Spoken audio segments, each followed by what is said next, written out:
వాళ్ళు చేస్తున్న ఫీట్ల గురించి కూడా చెప్పండి. ఆత్మహత్యలు చేసుకుంటున్న ఆటో డ్రైవర్లు, చనిపోతున్న నేతన్నలు, వాళ్ళ గురించి కూడా చెప్పండి.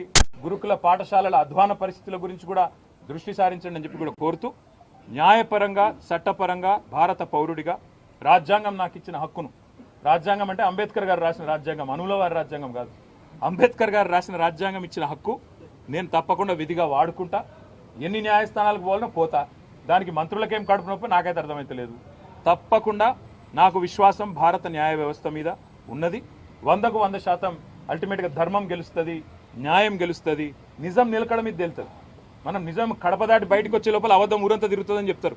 పొద్దునుంచి చాలామంది కాంగ్రెస్ వాళ్ళు అబద్ధాలు తిరుగుతున్నాయి. దయచేసి మీరు నిజం చెప్పడం, మీరు కూడా నిజం చూపెట్టడం స్టార్ట్ చేయాలని చెప్పి కూడా కోరుతూ, మీ అందరికి కూడా పొద్దున్న నుంచి చాలా ఓపికగా ఇక్కడ ఉన్నందుకు మీ అందరికి కూడా ధన్యవాదాలు.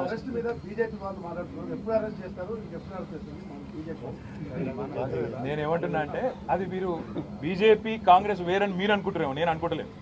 ఇక్కడ బీజేపీయే రక్షణ కవచం లాగా కాంగ్రెస్ కు పనిచేస్తున్నది. బీజేపీ కాంగ్రెస్ ఏ టీము బి టీము, ఎవరు ఏ బి టీము మాకు తెలియదు.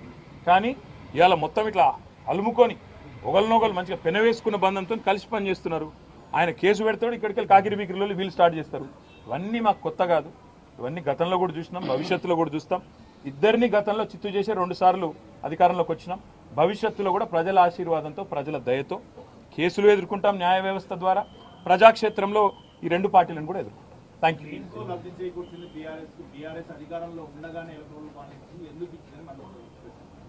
ఏ మంత్రి? బాంబులేటి గారా? బాంబులేటి గారు వారికి ఒకటి చెప్తా ఉన్నా నేను. ఎలక్టరల్ బాండ్స్ విషయంలో పాపం శ్రీనన్న ఆనాడు మా పార్టీలో ఉన్నట్టున్నాడు.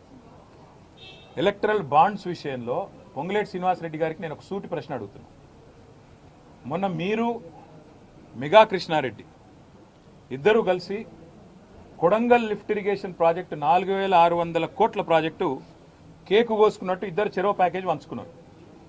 మరి మెగా ఇంజనీరింగ్ అనే సంస్థ కాంగ్రెస్ పార్టీకి 22లో 23లో 100 కోట్ల రూపాయలు ఇచ్చింది ఎలక్ట్రల్ బాండ్స్ రూపంలో.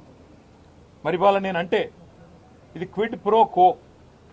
మెగా డబ్బులు ఇచ్చింది, అందుకే రేవంత్ రెడ్డి కొడంగల్ లిఫ్ట్ ఇరిగేషన్ ఇచ్చిండు, మీరు కూడా డబ్బులు ఇచ్చిండు, కాబట్టి రాఘవ ఇంజనీరింగ్ కూడా ఆయన పని ఇచ్చిండు అంటే మీకు సమ్మతమేనా? నంబర్ 1.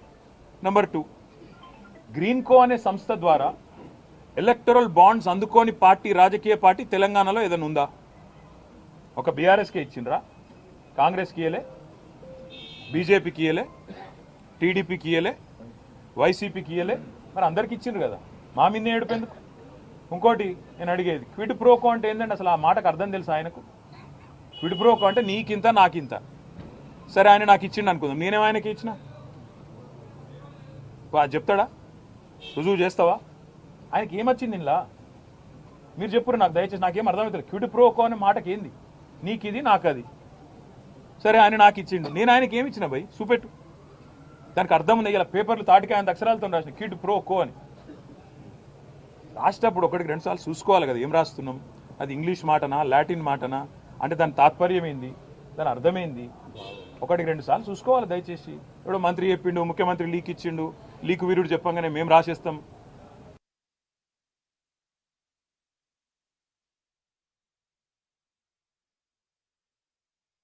చూసుకోవాలి కదా ఏం రాస్తున్నాం, అది ఇంగ్లీష్ మాటనా లాటిన్ మాటనా, అంటే దాని తాత్పర్యం ఏంది, దాని అర్థమైంది.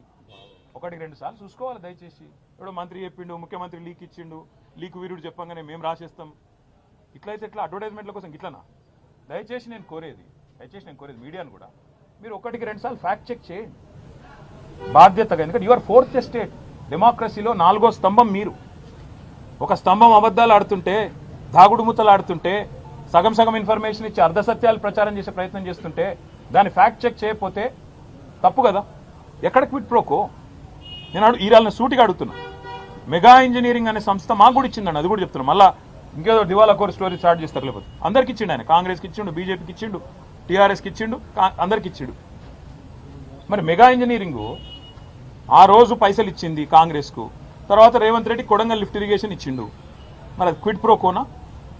ఇవి రేపు నాకున్న సమాచారం మేరకు మల్లన్న సాగర్ నుంచి 4000 కోట్ల ప్రాజెక్టు మెగా ఇంజనీరింగ్కే రాబోతుందని నాకున్న సమాచారం, హెచ్ఎండబ్ల్యూఎస్లో. అది కూడా క్విడ్ ప్రోకోనా? హైదరాబాద్కు తాగునీటి ఏదో చెప్తున్నారు కదా, మూసీ అని ఉన్నది, మూసీ ప్రాజెక్ట్ అని మాట్లాడుతున్నారు.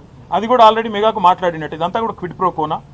నేను ఇంకొక మాట అడుగుతున్నా, మెగా ఇంజనీరింగ్ బ్యాన్ చేయాలని చెప్పి సుంకిశాలలో కూలిపోయిన తర్వాత, రిటైనింగ్ వాల్ కూలిపోయిన తర్వాత హెచ్ఎండబ్ల్యూఎస్ రిపోర్ట్ ఇచ్చింది బ్లాక్ లిస్ట్ చేయమని. మరి ఎందుకు చేస్తలేవు? Quid pro Kona. ఆయన ఇచ్చిన ఎలక్ట్రల్ బాండ్స్కు ప్రతిఫలం నిలుచుకుంటున్నావా? చెప్తావా సమాధానం దీనికి? అందుకే నేను అంటున్నా, మాట్లాడేటప్పుడు ఒళ్ళు దగ్గర పెట్టుకొని మాట్లాడాలి. ఒక కాంట్రాక్టర్ మంత్రి, ఒక బ్రోకర్ ముఖ్యమంత్రి, ఇట్లే వస్తాయి మాటలు. ఏం చేయాలి మరి? వాళ్ళకి తెలిసిన రాజకీయం గిది. ఇగో నేను చెప్తున్నా కదా, ఇగో పాపం ఆయనకు ఏదో కొత్తగా మంత్రి పదవి వచ్చింది, ఆగబట్టుకోలేకపోతున్నాడు. అన్ని బయటకు వస్తాయి బ్రదర్. యోలోల దగ్గర రియల్ ఎస్టేట్ ప్రాజెక్టులు గుంజుకుంటుండు, ఏ భూములు 30-40% రాయించుకుంటుండు. టైం వస్తుంది, ప్రతిదానికి టైం వస్తుంది. ఎగిరిత పడదు. ఎగిరితామంటే ఆయనకు అర్థమవుతుందో లేదో చెప్పురి. ఇగో బ్రదర్, ఇగో 1 year నుంచి ఈ టైం పాసే నడుస్తుంది. మళ్ళీ చెప్తున్నాను, 1 year నుంచి ఇదే టైం పాస్. మీకు మంచిగా నడుస్తుంది కాలక్షేపం ఈ సన్నాసులతో. ఎందుకంటే కొద్దిసేపు ట్యాపింగు, కొద్దిసేపు కాళేశ్వరము, కొద్దిసేపు జన్వాడ, అదేందో వాడేదో బ్రహ్మ పదార్థం ఉంది, ఇంకొన్ని రోజులు డ్రగ్స్, ఇంకొన్ని రోజులు ఇంకోటి హైడ్రా.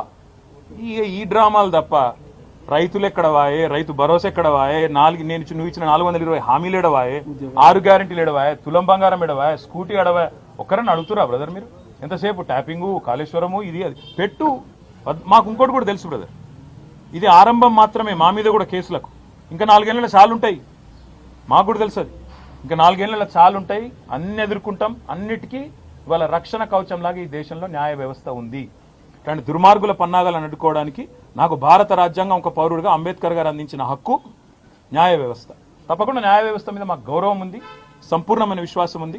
అక్కడే న్యాయ పోరాటం చేస్తాం. ఇంకా చాలా ఉంది మాట్లాడేది, కానీ ఇవాళ వద్దు.